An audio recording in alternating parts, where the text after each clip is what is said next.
गुरु भक्ति योग। जैसे अग्नि के पास बैठने से ठंडक, भय, अंधकार दूर होते हैं, ऐसे ही जो शिष्य गुरु के पास रहता है उसके अज्ञान, मृत्यु का भय तथा अनिष्टों का नाश हो जाता है। जो इस संसार में इधर उधर डूबते उबरते रहते हैं उनके लिए बुद्धिमान गुरु का आश्रय श्रेष्ठ है।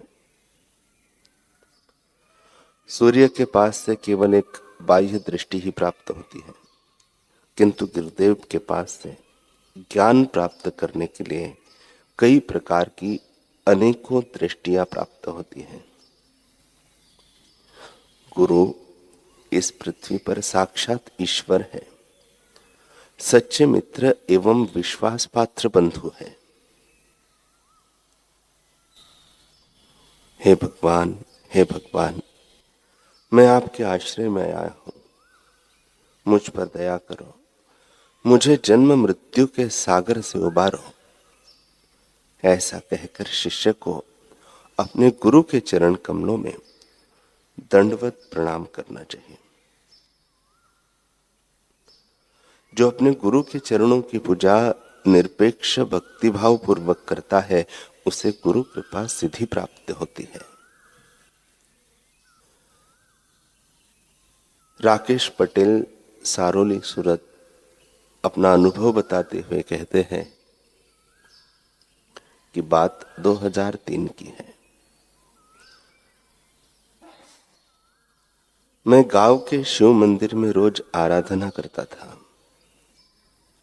एक दिन मंदिर में ध्यान करते समय मुझे शिवजी ने शिवलिंग में दर्शन दिए। मैं तो गदगद हो गया। शिवजी बोले, मैं अभी मृत्यु लोक में संत के रूप में हूं। तभी शिवजी के शरीर में से एक संत का रूप निकला। देखते ही देखते शिवजी संत के रूप में समाहित हो गए। दूसरे ही पल दोनों अलग अलग हो गए और फिर संत शिवजी में समा गए। इतने में एक श्लोक लिखा हुआ दिखाई दिया और सुनाई भी दिया। दीक्षा के बाद पता चला कि वह गुरु गीता का श्लोक था। इसके पहले मैंने गुरु गीता शब्द भी नहीं सुना था। अगली सुबह वे ही संत मेरे सपने में आए। मंत्र देकर बोले, आज से तू यह मंत्र जप। मैं जब पूजा करने बैठता तो दीपक की ज्योति उसमें मैं जब पूजा करने बैठा तो दीपक की ज्योति में और जल चढ़ाने लगा तो शिवलिंग में भी वे ही संत दिखने लगे। एक दिन गांव का चौकीदार मेरे घर आया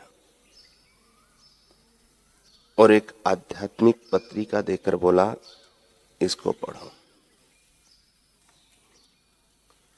मैंने देखा तो उसके ऊपर उन्हीं संत का फोटो था और लिखा था ऋषि प्रसाद।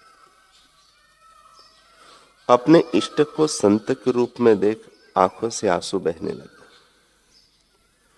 पत्रिका सीने से लगा ली। मेरी खुशी का ठिकाना नहीं रहा। उससे पूछा, ये संत अभी कहाँ मिलेंगे? मुझे दर्शन करने हैं। उन्होंने कहा, अभी तो पता नहीं, पर सूरत आश्रम में होली पर आएंगे। बाद में मुझे पता चला कि नासिक में महाशिवरात्रि शिविर पूरा करके सूरत आते समय रास्ते में बारडोली में बापूजी का सत्संग है। मैं वहां गया और तब मुझे पूज्य बापूजी के पहली बार प्रकट रूप में दर्शन हुए।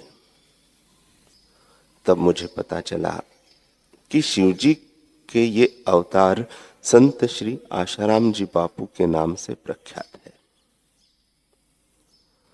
सूरत शिविर में मैंने गुरु मंत्र की दीक्षा ले ली। बापूजी ने जो मंत्र मुझे सपने में दिया था वही मंत्र दीक्षा के समय मिला। इसके बाद भी मुझे बहुत से दिव्य अनुभव हुए जो अवर्णनीय है। शिव स्वरूप मेरे सद्गुरुदेव के चरणों में मेरा कोटि कोटि प्रणाम है। वसुराम उइके राजनांदगांव छत्तीसगढ़ ये अपना अनुभव बताते हुए कहते हैं कि मैं एक आदिवासी परिवार का युवक हूँ। पहले मैं एक घोर शराबी था। शराब के नशे में घर वालों तथा गांव वालों के साथ झगड़े और मारपीट करता। यही मेरी दिनचर्या बन गई थी। शराब पीकर यहां वहां पड़ा रहता था। मेरा जीवन नरक बन गया था। घर वाले भी बहुत परेशान थे।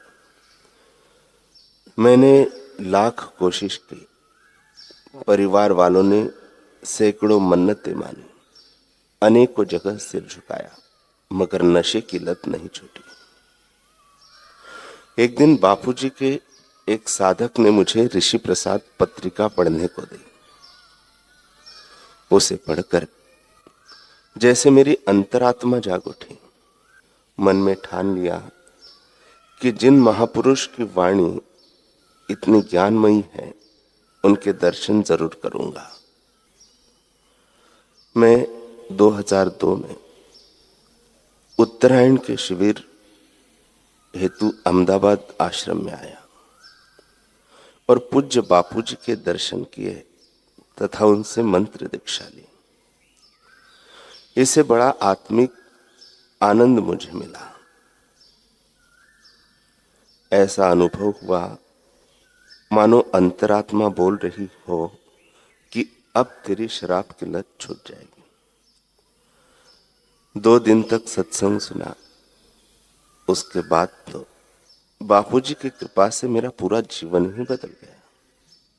बस मैंने तो निश्चय कर लिया कि मैं ऋषि प्रसाद की सेवा करूंगा और साथ ही योग का प्रचार प्रसार करूंगा। आज तक 14 साल हो गए हैं। मैं निरंतर आदिवासी क्षेत्र में घूम घूम कर बच्चों को योगासन आदि सिखाने की सेवा कर रहा हूं। इससे अनेक आदिवासी बच्चों व युवकों का बहुत भला हो रहा है। मैं मरते दम तक बापूजी एवं ऋषि प्रसाद का दैविक कार्य करता रहूंगा। ना समझ लोग चाहे कुछ भी बोले, मैं बापूजी की भक्ति नहीं छोड़ूंगा। वसुराम उइके, पिनकापुर जिला, राजनांदगांव।